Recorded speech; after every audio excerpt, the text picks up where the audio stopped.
And welcome back, ladies and gentlemen, for another episode on the Great A Flicks channel. Great A Fantasy is ending his Week 5 top plays preview with tight ends and defenses in this show. Let's get right into it because I think this is probably going to be a pretty quick show, especially with the tight ends. I'm probably going to have more to say about defenses because man, it's frustrating trying to get tight end DFS wise, and it's probably even worse season long. But here we go. Let's get right into it. So let's drop right down. And I'm not gonna lie. Even though you got Kittle dealing with ribs, he's supposed to play. Trey McBride, I think, is making minor progress, but I still don't think he's practicing yet. They're gonna try and see if he practices later in the week. I don't think he's made that much progress as of yet, if I'm not mistaken. Yes, he's limited. He's at least on the field. As for last week not being there, limited practice, light work. So far so good on that. It is trending in the right direction compared to last week. But obviously with those two, with the top two tight ends actually facing off against each other, that is very interesting combination. But obviously you would favor Kittle in this matchup. Everybody's favorite new young toy being Brock Bowers against Denver. No Devontae Adams, but there was no Devontae Adams last week, and it didn't really get Brock Bowers where you thought it was going to go. I mean, it's another week, so maybe, Minshew goes up and down, so maybe Minshew does find Brock Bowers. It is a tough matchup against Denver, but Denver's more tougher. It's a tough defense in general, but if you think if there's anything ways for them to attack, Minshew should be able to get to Bowers in the flat and over the middle. I think the better plays, even though like tight end is pretty cheap this week with a lot of the big guns, tight ends are there's some good tight ends, not on the slate. They're playing the Monday night game. They're on a bye week, or they're playing in the Thursday night game. So getting to some decent tight ends, me personally, I think the good plays are from 62 and lower. Jake Ferguson, he gets a bump now that Brandon Cooks is out. Now, yes, does that mean some other wide receivers can step up? Yes. But when you're normally in these two wide receiver sets and even three wide receiver sets, Jake Ferguson will see a bump with no Brandon Cooks this week. Just got ruled out today. Dalton Kincaid, I think he's been somewhat decent. Some missed opportunities here and there, but I think he can have another bounce back game against Houston. As we keep going down, I mean, he is worth a look if he's healthy because Indianapolis defense is not that good.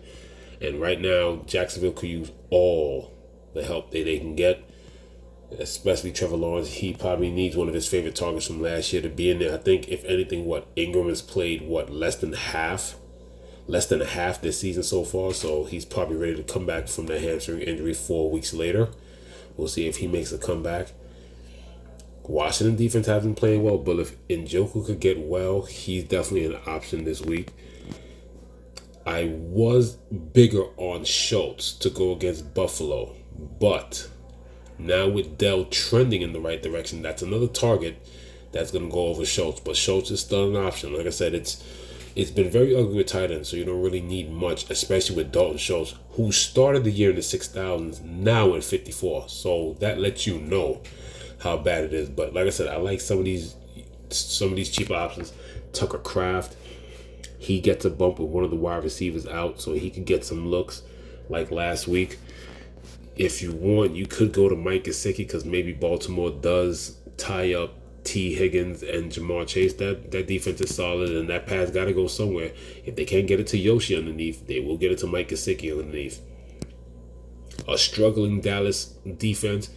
Now with no Lawrence, no Micah Parsons. Guess what? I like Pat Freirmuth. Pat Freirmuth, definitely one of the more dependable, consistent tight ends. Like, he's normally your 4 to 7 receptions. Hey, if you could get 100 yards out of him, yeah, but he's always engaged to get that touchdown, just like how he was last week. Like I said, target volume doesn't have to be crazy, but it's always efficient. So far, every week, minimum 4, max 7. He's gonna give you he's actually gonna either match up his salary, and if you're lucky enough, like I said, It is DFS. He can fall into the end zone. Cole Kmet dealing with a knee, going against typically one of the worst defenses in the league. He's an option this week. Like I said, there's a lot of cheap guys that I like better than the top. And like I said, the top is not that expensive. Like I said, after Kittle, $7K. Let's just put it like this. As bad as tight end has been, long gone are the days of 8,000 and change, and then you drop down 500 for Andrews, and then it drops off to a cliff to like the next guy, 68 or whatever, to like Kittle, and then it drops again to the next level, something like that. It seems like this year, like I said, who knows what happens. A quarter of the season's done. Who knows what happens in the last 3/4 of the season, but it's definitely going to be something interesting to see who really stands out, because not only are they rough in DFS, but tight ends are, they're just rough overall. Other than that, I mean, if you want to keep going lower, like I said, there's cheap options that just look less risky because of what their role is on the team and what they can do for such a cheap price.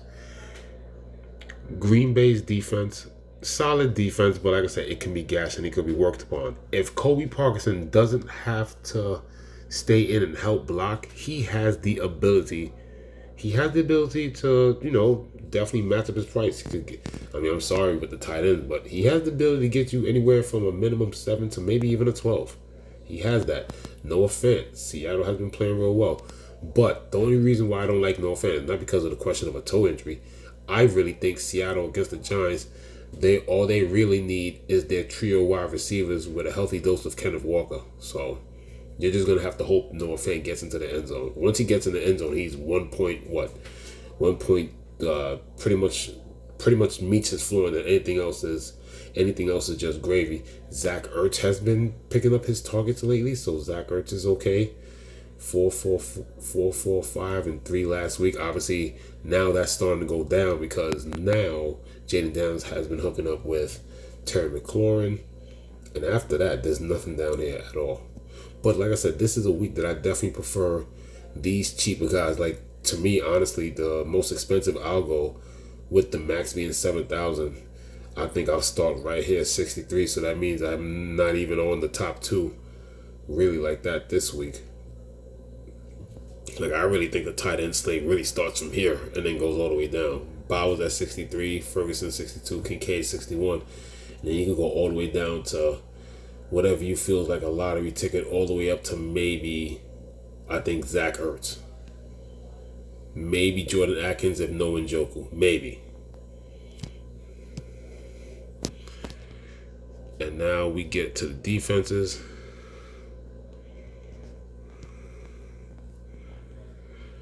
So the thing with the defenses are, there's a lot of good options this week, but I did struggle. Normally I could find a few things, but I'm not gonna lie. I think the lowest you can go this week is 3,500, and I'm gonna show you why. We're not gonna start at the top. I think the top is obvious. So I'm starting again because I really had trouble figuring like good reasons of why to go anything lower than 35. And when I looked, I mean, Los Angeles against Green Bay, Arizona defense against San Francisco, getting healthy, Cincinnati against Baltimore, Carolina, and then the Giants at Seattle. No, I can't go to any of those teams. To me, 35 is the lowest because guess what? Washington, once again, I know I shit on Washington's defense. But right now, Deshaun Watson is struggling. Even though I felt that he played a little better. He looked a little better, but that offense can't get out of his own way. So, DFS is all about opportunity. The dropbacks, the sacks, and the potential interceptions. Washington can easily have that value. This looks like a $3,500 Washington could possibly get a defensive touchdown, and if not, they can get some pressure, they can get some sacks, maybe recover a fumble, and force an interception.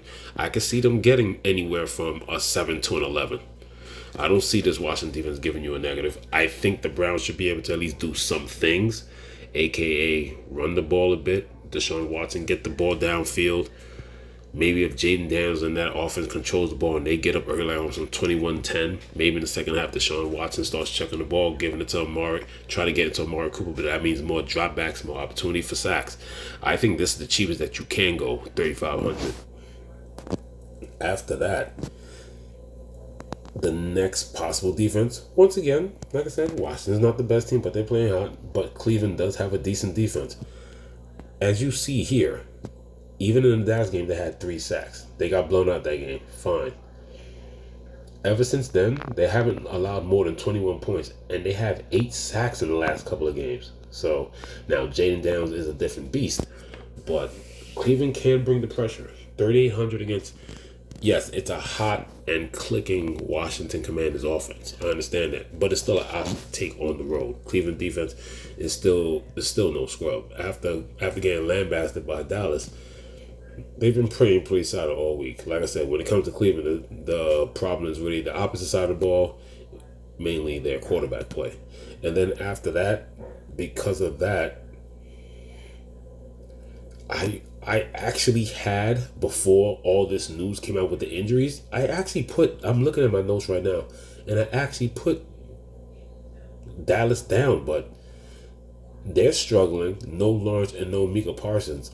I can't recommend them. So I literally think when it comes to the 3,000s, because I really think Indiana and Jacksonville could be somewhat of a shootout, and I don't think either defense is viable. I mean, I guess if you like the fact that there's no Jonathan Taylor, but they go with Anthony Richardson, the turnovers are more viable there. I mean, like I said, it's still up in the air if Joe Flacco starts, but I'm sorry, I honestly can't give anybody a reason why to go under 35 and to go under 4,000 with just 2 options.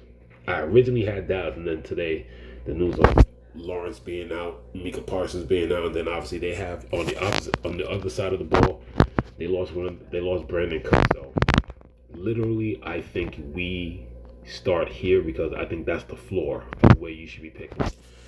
With the injuries now, obviously I already have Pittsburgh viable against Dallas. That defense is just solid. The Dallas run game is non-existent, which means Pittsburgh has all the opportunity in the world to probably watch Dak drop back minimum 42 times. He might even drop back 50 times for 50 attempts. They're not going to be able to run the ball against Pittsburgh. Pittsburgh defense is going to have the opportunity. Pittsburgh is definitely going to have the opportunity to pick off and sack Dak Prescott. I like the Broncos out of 4 flat. Their defense has been amazing. Definitely have proved me wrong with the pieces that they lost. But when you look at this, they gave up 26th, but in the weird circumstance, they were able to get some sacks and they was able to get some safeties to keep it at a 10. Against Pittsburgh, only allowed 13, only allowed 7, only allowed 9. 11, 15, 6, and 10. They're averaging almost 14 points this season. So they're definitely viable with an inconsistent Minshew and no Devontae Adams again this week. Same thing here. Another team that could take advantage of injuries. New England at home. New England is most likely set to possibly be, because of their price and what they're going against, they're most likely set up to be the most popularly owned defense. They're at home against a very ugly looking Miami offense. As we keep scrolling around, Denver's not a juggernaut. Las Vegas Raiders are an option at 4,300. And then after that, my other next 2 top plays will be a $4,500 Baltimore Ravens defense, even though they're on the road at Cincinnati. And then I like a $4,600 Chicago at home against Carolina. Even though Green Bay at the Rams do bring up a nice option.